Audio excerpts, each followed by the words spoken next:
let us learn about a very important topic of grammar today, the sentence. A sentence is a basic unit of language that conveys a complete thought. Thus, a sentence is a group of words that are kept in a particular order to make complete sense. For example, the cat sat on the table. My mother baked a delicious cake. A new car is turning down the road. All these are various examples of sentences. Dear students, we use sentences in our day-to-day life, and language is literally incomplete without a sentence. There are various types of sentences: assertive sentences, interrogative sentences, imperative sentences, optative sentences, and exclamatory sentences. Let us learn about all these types of sentences. Assertive sentences. Dear students, assertive sentences are also called declarative or statement sentences. An assertive sentence is a simple sentence. For example, Sparrow is a beautiful bird.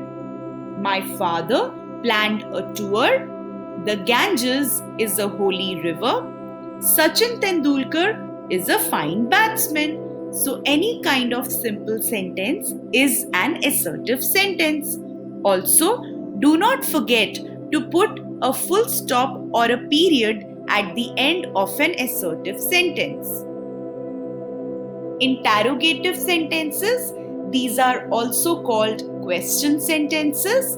An interrogative sentence asks a question and it always ends with a question mark.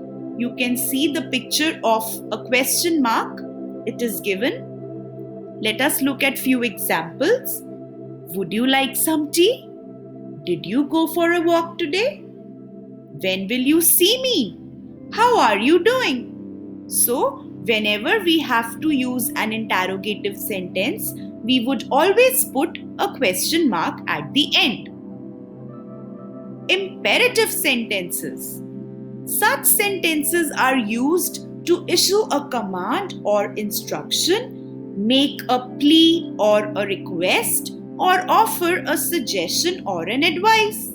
For example, pass the salt, move out of my way, shut the front door, be there at 5, clean your room, wait for me, get out.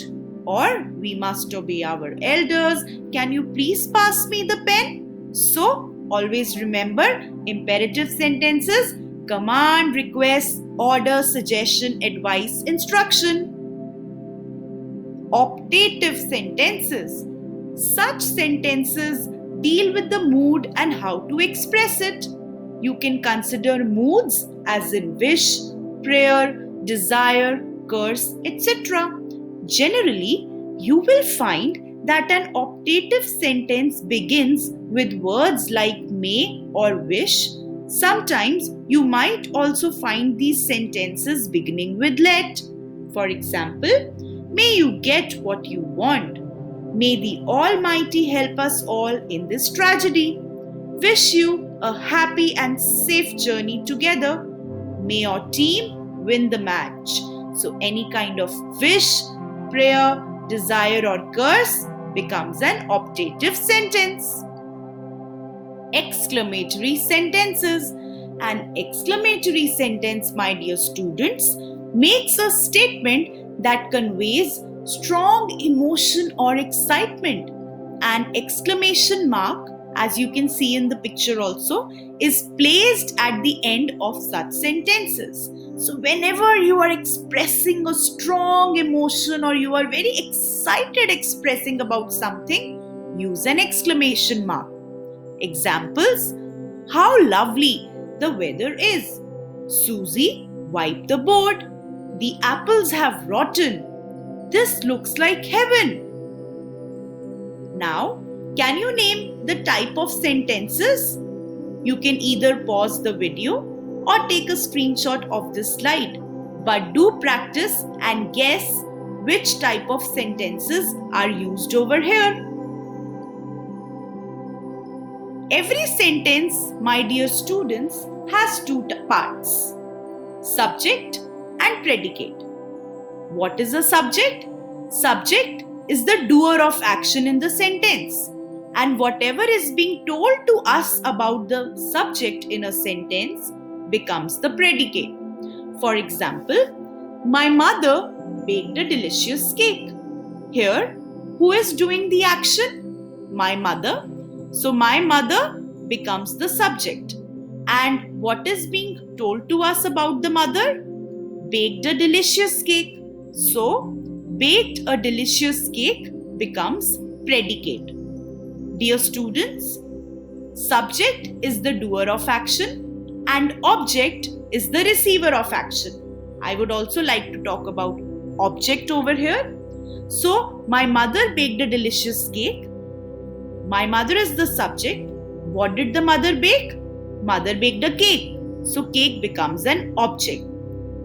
All the sentences that have object in it, their verb is transitive. And all the sentences that do not have object in it, their verb is intransitive.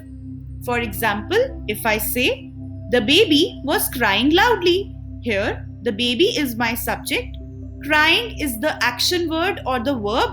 And how was the baby crying? The baby was crying loudly. So loudly becomes adverb because it is describing the verb crying. So there is no object. So in the sentences where there is no object, the verb is intransitive. I hope you are clear with what is the subject, predicate and object. Let me take one more example. I bought a new umbrella. Here, I is the subject, bought a new umbrella is the predicate, and umbrella is the object. When we make a sentence, we name some person or thing, say something about the person or thing. In other words, we must have a subject to speak about and we must say or predicate something about that subject. So, the part which names the person or thing we are speaking about is called the subject of the sentence. The part which tells something about the subject is called the predicate of the sentence. Let us look at few examples. Suresh runs, birds fly, girls play, my brother passed the examination, it is very cold today, the dogs bark at night.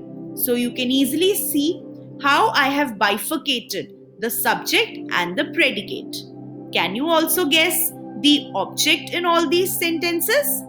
Do try it out.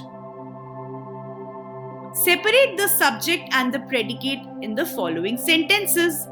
Do practice this exercise. Either take a screenshot or pause the video. But always remember, practice makes a person perfect.